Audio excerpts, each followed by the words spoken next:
یہ جو صحابہ کا اختلاف ہوا ہے اس کے اوپر ہمیں کیسا اپنا رویہ رکھنا چاہیے؟ امام احمد بن حنبل رحمہ اللہ سے کسی نے یہی سوال کیا تو انہوں نے فرمایا بیٹا تلک امۃ قد خلت لہا ما کسبت ولکم ما کسبتم ولا تسألون عما کانوا یعملون.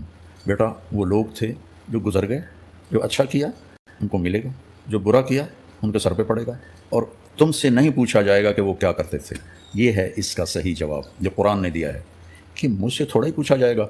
مجھ سے تو من ربک ما دینک ما تقول فی ھذا الرجل، یہ 3 سوال قبر کے ہیں اور 5 آخرت کے ہیں. اس میں سے کوئی بھی سوال ایسا نہیں ہے جو ہمیں یہ بتائے. اور پھر اللہ تعالیٰ کے نبی نے کہا اللہ اللہ فی اصحابی لا تتخذوہم غرضا من بعدی، کہ میرے صحابہ کے بارے میں اللہ سے ڈرنا، ان کے بارے میں لب کشائی نہ کرنا. سورۃ حدید میں اللہ نے کہا کلا وعد اللہ الحسنی، اللہ نے سب کے لیے جنت کا وعدہ کر دیا. اب میں بیٹھ کے کسی کو جنتی بناؤں کسی کو جہنمی بناؤں میری مجال ہے، تو اپنا دامن خراب کرنے والی بات. تو اس لیے مجھ سے تو میرے بارے میں پوچھا جائے گا کہ میں نے زندگی کیسے گزاری. اور وہ واضح سوالات ہیں، یہ وہ مباحث ہیں جن کو چھیڑ کر خلجان بڑھے گا فائدہ کوئی نہیں ہوگا. بشر تھے، ان سے غلطیاں ہوں، کوئی وہ نبی نہیں تھے، معصوم نہیں تھے، لیکن اللہ نے ان کی غلطیوں کو معاف کر دیا ہے. تو میں اب یہاں دوبارہ ان کی غلطیوں کو حضرت معاویہ رضی اللہ عنہ کی غلطیوں کو بیان کروں، یہ بہت بری بات ہے، اس سے بہت بچنا چاہیے. پھر الٹیمیٹلی آ کے تو وہ سورہ بقرہ کی آیات پیش کرتے ہیں تلک امۃ قد خلت لہا ما کسبت ولکم ما کسبتم. تو اللہ نے فرمایا تلک امۃ قد خلت، وہ بڑی نیک امت تھی، وہ تو جا چکی ہے. لہا ما کسبت ولکم ما کسبتم، ان کے لیے ان کے نیک اعمال ہیں اور تمہارے لیے تمہارے نیک اعمال ہیں. وہ اس آیت کا ترجمہ ہی تم لوگوں نے بدل دیا. یہ تو کانٹیکسٹ سٹارٹ ہو رہا ہے کہ یہودی کہتے تھے ہم ابراہیمی، ہمیں ابراہیم کی نسبت کام آ جائے گی. تو جب آپ کی جنت اور دوزخ کا فیصلہ اس کے اوپر ہو رہا ہے تو پوچھا کیوں نہیں جائے گا؟ ہم بھی کہتے ہیں ہاں پوچھا جائے گا، بالکل پوچھا جائے گا. سورہ تکاثر میں آتا ہے نا ثم لتسألن یومئذ عن النعیم، پھر اس قیامت کے دن تم سے ہر نعمت کے بارے میں پرسش. المستدرک الحاکم میں صحیح سند کے ساتھ حدیث ہے انٹرنیشنل نمبر کے مطابق 4712 کہ نبی علیہ السلام نے فرمایا اگر کوئی شخص پوری زندگی حجر اسود اور مقام ابراہیم کے درمیان نمازیں پڑھتا رہے اور روزے رکھتا رہے اور قیامت والے دن اللہ سے اس حال میں ملاقات کرے کہ ہم اہل بیت کا بغض اس کے دل میں ہوا تو اللہ اسے ضرور دوزخ میں داخل کرے. اگر اہل بیت کا بغض نمازوں کے باوجود، اور عام نمازیں نہیں، حجر اسود اور مقام ابراہیم کے درمیان اور روزے رکھنے کے باوجود آپ کو دوزخ میں لے جا سکتا ہے، تو کیوں نہیں پوچھا جائے گا؟ ایک کہانیاں بند کرو. وہ تو سکوت کا مطلب یہ کہتے ہیں کہ آل امیہ کو آپ ننگا نہ کریں. اہل بیت کی آپ جتنی مرضی گستاخیاں کر لیں، ان کے دشمنوں کو جتنا مرضی بڑھا چڑھا کے بیان کریں، اس پہ یہ راضی. 10 محرم کے دن ہی اللہ تعالیٰ نے سیدنا آدم علیہ السلام اور سیدہ حوا کی ملاقات کروا دی تھی. اس کے علاوہ کئی اور واقعات آپ کو ملتے ہیں، اس ڈیٹیل میں جانے کے لیے ضرورت نہیں ہے.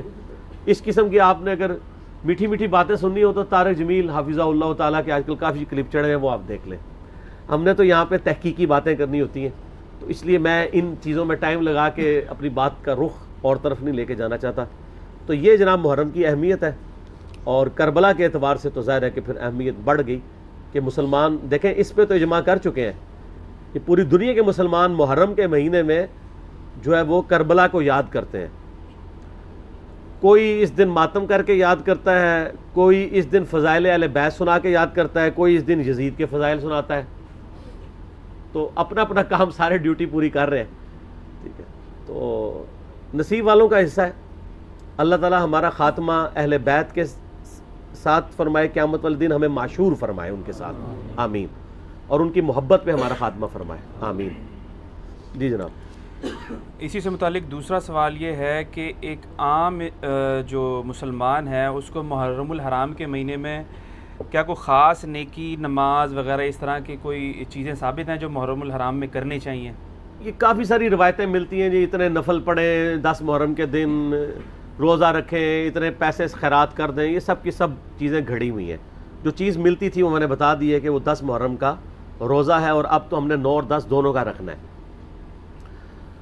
باقی اس دن اور ایکٹیویٹیز یہی ہیں کہ آپ ہماری ویڈیوز شیئر کروائیں، لوگوں کو بتائیں کہ اس دن کتنا بڑا واقعہ امت پہ افتاد ٹوٹی ہے، اتنی بڑی دراڑ پڑی ہے کہ جو آج تک یعنی فل ہونے کا نام نہیں لیتی. اللہ کا شکر ہے ہماری ویڈیوز کی برکت سے اب اس کی ہیلنگ شروع ہو گئی ہے.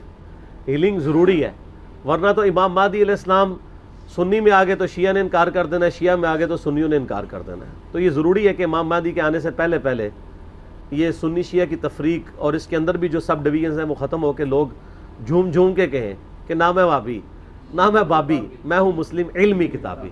نہ ہم سو کالڈ وہابی ہیں، کوئی علمی بات کر دے اسے وہابی کا تانا دیتے ہیں، اور نہ ہم بابوں کا دفاع کرنے والے باب بھی ہیں. ہم عام سے مسلمان ہیں علمی کتابی. تو یہ کرنا چاہیے. باقی جو خلاف شرع ایکٹیویٹیز ہیں وہ نہیں ہونی چاہیے. میں تو ان چیزوں کو کنڈیم کرتا ہوں. پروگرام کروائیں، مجالس کروائیں، اس میں اہل بیت کا ذکر کریں، بالکل اجتہاداً یہ ٹھیک ہے. ربیع الاول شریف میں نبی علیہ السلام کا مبارک ذکر کریں، بالکل ٹھیک ہے. میں نے بتایا سب کے سب کر رہے ہیں. اب بڑا دکھ ہوتا ہے. اب یہ پچھلے دنوں آپ دیکھیں، پرسوں جمعہ تھا 6 محرم کا. اب 6 محرم کے جمعے میں بجائے فضائل اہل بیت بیان کرنے کے آپ اور طرف لگ پڑے میں. خصوصاً اہل حدیث کی آپ ممبروں سے دیکھیں گے تو وہ شیعہ کے خلاف تقریریں کر رہے ہوں گے، اور محرم کے چاروں جمعے اسی میں گزار دیں گے. تو پھر اہل بیت کا ذکر کب آئے گا؟ اس کے اوپر کیوں نہیں ٹائم لگاتے؟ آپ کریں، اپنی بڑھاس نکالیں. اگر شیعہ کو حق ہے تو آپ کو بھی حاصل ہے، کریں آپ ضرور. لیکن اہل بیت کو اگر آپ آن کرتے ہیں تو ان کا بھی ذکر خیر کر لیں. ٹوٹل آپ کے اسی اوپر لگا ہوا ہے. اور جناب آپ عظمت صحابہ، اور عظمت صحابہ سے مراد خلفائے راشدین نہیں ہوتے، وہ 2-3 بندے ہی ہیں جن کی عظمت کی ان کو فکر پڑی ہوئی ہے. ٹھیک ہے، جن کی عظمت بخاری اور مسلم میں بڑے اچھے طریقے سے بیان ہوئی ہے، وہ میرا واقعہ کربلا والا ریسرچ پیپر پڑھ لیں. زیادہ میں زبان درازی نہیں کرتا. میرا یوٹیوب پہ ایک کلپ ہے، لاکھوں لوگوں نے دیکھا ہے، رپلائی ٹو مولانا الیاس قادری اون حضرت معاویہ رضی اللہ تعالیٰ عنہ. اس میں نے وہ ساری عظمتیں کھول کے بیان کی ہیں، وہ آپ دیکھ لیجئے گا. بخاری مسلم کی روشنی میں، اصول الکافی کی روشنی میں نہیں. اور دوسرا، صرف اس معاملے میں کیوں سکوت اختیار کریں؟ وہ کہتے ہیں نہیں، اس لیے دیکھیں جی کربلا ہو چکی، کام ختم ہو گیا. اثرات تو آج تک ہیں. وہ تو پھر غزوہ بدر بھی ہو چکی بھی ہے، تو رمضان شریف میں آپ غزوہ بدر کے اوپر کیوں جمعے پڑھاتے ہیں؟ ختم کریں، غزوہ احد پہ ختم کریں. میلاد کے بھی سب کچھ پروگرام ختم کریں. نبی علیہ السلام پیدا ہوئے تھے، فوت ہو چکے، جنتوں میں زندہ ہیں، لیکن اب دنیا میں تو نہیں ہے. ان چیزوں کو یاد کیوں رکھا جاتا ہے؟ زندہ قومیں اپنے ماضی کے واقعات کو یاد رکھتی ہیں. پھر پورے کا پورا قرآن انسانی تاریخ کے کتنے بڑے بڑے واقعات بتاتا ہے جو ختم ہو چکے ہیں. برادران یوسف فوت ہو چکے ہیں، لیکن آج تک قرآن میں عبرت کے لیے انہوں نے جو کچھ اپنے بھائی کے ساتھ کیا. اور برادران یوسف وہ صحابی ہیں جن کا باپ بھی پیغمبر ہے، بھائی بھی پیغمبر ہے، ڈبل صحابی ہیں، لیکن آج بھی ان کی مثال دی جاتی ہے. تو کوئی اسے یہ نہیں سمجھتا کہ گستاخی ہو گئی ہے. پھر الٹیمیٹلی آ کے تو وہ سورہ بقرہ کی آیات پیش کرتے ہیں، تلک امۃ قد خلت لہا ما کسبت ولکم ما کسبتم. تو اللہ نے فرمایا تلک امۃ قد خلت، وہ بڑی نیک امت تھی، وہ تو جا چکی ہے. لہا ما کسبت ولکم ما کسبتم، ان کے لیے ان کے نیک اعمال ہیں اور تمہارے لیے تمہارے نیک اعمال ہیں. اور ظالموں، اس آیت کا ترجمہ ہی تم لوگوں نے بدل دیا. یہ تو کانٹیکسٹ سٹارٹ ہو رہا ہے کہ یہودی کہتے تھے ہم ابراہیمی ہیں، ہمیں ابراہیم کی نسبت کام آ جائے گی. لہا ما کسبت ہے، علیہا کے ساتھ نہیں ہے. علیہا ہو تو ان کی گناہ کا وبال ان پہ، تمہارے گناہ کا وبال تم پہ. ان نیکیوں کے لیے بات ہو رہی ہے کہ کسی پرانے بزرگوں کی نیکیاں تمہارے کام نہیں آئیں گی. یہ نہیں بات ہو رہی کہ پرانے بزرگ اپنی برائیاں ساتھ لے گئے اور تم بھی اپنی برائیاں ان کو چھوڑو، ان کو ڈسکس ہی نہ کرو. یہ قرآن بات کیسے کر سکتا ہے؟ قرآن تو خود پرانوں کی غلطیوں کو ڈسکس کرتا ہے عبرت کے لیے. تو ترجمہ ہی بدل دیا. یہ یہودیوں کو ٹانٹ کیا گیا تھا کہ تم ابراہیمی ہونے کا دعویٰ کرتے ہو اور کہتے ہو ابراہیم کی نسبت ہمیں کام آئے گی، ان کے نیک مال تو وہ ان کے نیک مال ان کے لیے تھے. ہم ویسے کر رہے یہی ہیں، یا اللہ جو کچھ بھی ہے تیرے محبوب کی امت سے ہے. اس کے لیے، اس کو کنڈیم کرنے کے لیے تھا. انہوں نے پکڑ کے اس کا ترجمہ ہی بدل کے اور ہی مطلب اس میں سے نکال دیا. تو پھر اللہ تعالیٰ کی طرف سے بھی بندے چھوڑ دیے جاتے ہیں نا ایسے لوگوں پہ. پھر جو جھوم کے کہتے ہیں کہ نہ میں وابی، نہ میں بابی، میں ہوں مسلم علمی کتابی. آؤ علمی کتابی بات کرو. تو ان سے یہ پوچھیں کہ یہ جو آپ دفاع صحابہ کانفرنسز کرتے ہیں، تو قیامت والے دن آپ سے پوچھا جائے گا کہ آپ نے صحابہ کرام کے دفاع کے اوپر کانفرنسیں کرنی ہے کہ نہیں؟ کیوں نہیں؟ ہے کسی حدیث میں، آیت میں؟ نہیں. تو کیوں کر رہے ہیں؟ تو وہ کہیں گے ہاں پوچھا جائے گا. تو ہم بھی کہتے ہیں ہاں پوچھا جائے گا، بالکل پوچھا جائے گا. سورہ تکاثر میں آتا ہے نا، ثم لتسألن یومئذ عن النعیم، پھر اس قیامت کے دن تم سے ہر نعمت کے بارے میں پرسش ہوگی. کیٹاگوریکل ہے. جس کو اللہ نے علم دیا ہے نا، یہ اس کے پاس نعمت ہے، اس کے بارے میں پوچھا جائے گا علم آگے تک پہنچایا کہ نہیں، اور نہیں پہنچایا ہوگا تو لعنتی ہوگا وہ۔ یہ آیت ہے سورہ بقرہ کی، میں نے ریسرچ پیپر کے اوپر لکھی ہے سٹارٹ میں 159 اور 160، ان الذین یکتمون ما انزلنا من البینات والہدی، بے شک وہ لوگ جو چھپا لیتے ہیں ان روشن اور ہدایت کی چیزوں میں سے جن کو ہم نے لوگوں کی ہدایت کے لیے اپنی کتاب میں بیان کیا، ایسے لوگوں پر اللہ کی لعنت ہے اور تمام لعنت کرنے والوں کی لعنت ہے۔ الا الذین تابوا واصلحوا، سوائے ان لوگوں کے جو توبہ کر لیں، اپنی اصلاح کر لیں، وبینوا، اور اصلاح پہ اکتفا نہیں بلکہ وہ لوگوں کو بتا بھی دیں جو کچھ چھپایا تھا، فاولئک اتوب علیہم وانا التواب الرحیم، تو ایسوں کی توبہ اللہ قبول کرے گا اور اللہ تعالیٰ بخشنے والا مہربان ہے۔ اس کو سپورٹیو ایک حدیث بھی میں نے لکھی ہے، ترمذی میں، سنن نبی داؤد میں، سنن ابن ماجہ میں ہے کہ نبی علیہ السلام نے فرمایا جس شخص سے علم کی بات پوچھی گئی اور وہ اسے معلوم تھی اور اس کے باوجود اس نے چھپا لی، تو ایسے لوگوں کو قیامت والے دن آگ کی لگام دی جائے گی۔ تو یہ بڑا کریٹیکل ایشو ہے۔ علم اللہ کی نعمت ہے آپ کے پاس، اس کی قدر کے لوگوں کو صحیح بات بتائیں تو پوچھا جائے گا۔ سورہ الاحزاب کی آیت نمبر 57 کیا ہے؟ آیت درود سے اگلی، ان الذین یؤذون اللہ ورسولہ لعنہم اللہ فی الدنیا والآخرہ واعد لہم عذابا مہینا، بے شک جو لوگ اللہ اور اس کے رسول کو تکلیف دیتے ہیں ان کی زندگی میں بھی اور زندگی کے بعد، موت کے بعد بھی ان پر اللہ کی لعنت ہے، اور اللہ تعالیٰ نے ان کے لیے ذلیل و خوار کر دینے والا عذاب تیار کر رکھا ہے۔ وَلِعَوْذُ بِاللَّهِ تَعَالَى اللہم اجرنا من النار۔ تو جو اللہ اور اس کے رسول کو اذیت دے رہے ہیں ان سے پوچھا نہیں جائے گا۔ تو یہ ایک ڈھکوسلا انہوں نے کیا ہوا ہے اپنی کمزوریوں پہ پردہ ڈالنے کے لیے۔ خود جو کچھ مناظرے کر رہے ہوتے ہیں اس کے بارے میں کیا پوچھا جائے گا؟ جو یہ کام کر رہے ہوتے ہیں وہ کہیں گے پوچھا جاتا ہے، تو اس کے بارے میں کیوں نہیں پوچھا جائے گا؟ اور جی کوئی یہ بنیادی مسئلہ ہے۔ فضائل صحابہ احمد بن حنبل کی کتاب میں 2 روایتیں ہیں صحیح سند کے ساتھ۔ ایک روایت میں ہے کہ سیدنا علی بن ابی طالب کہتے ہیں، یہ حدیث موقوف ہے اور ظاہر غیبی خبر ہے، نبی علیہ السلام کے بتانے پر موقوف ہے، کہ میری وجہ سے 2 فرقے گمراہ ہوں گے، ایک میری محبت میں غلوف کر کے، ایک میری دشمنی میں غلوف کر کے۔ اور دوسری روایت میں ہے فضائل صحابہ احمد بن حنبل کی کتاب میں کہ میری وجہ سے 2 فرقے دوزخ میں جائیں گے، ایک میری محبت میں غلوف کر کے، ایک میری دشمنی میں۔ تو جب آپ کی جنت اور دوزخ کا فیصلہ اس کے اوپر ہو رہا ہے تو پوچھا کیوں نہیں جائے گا؟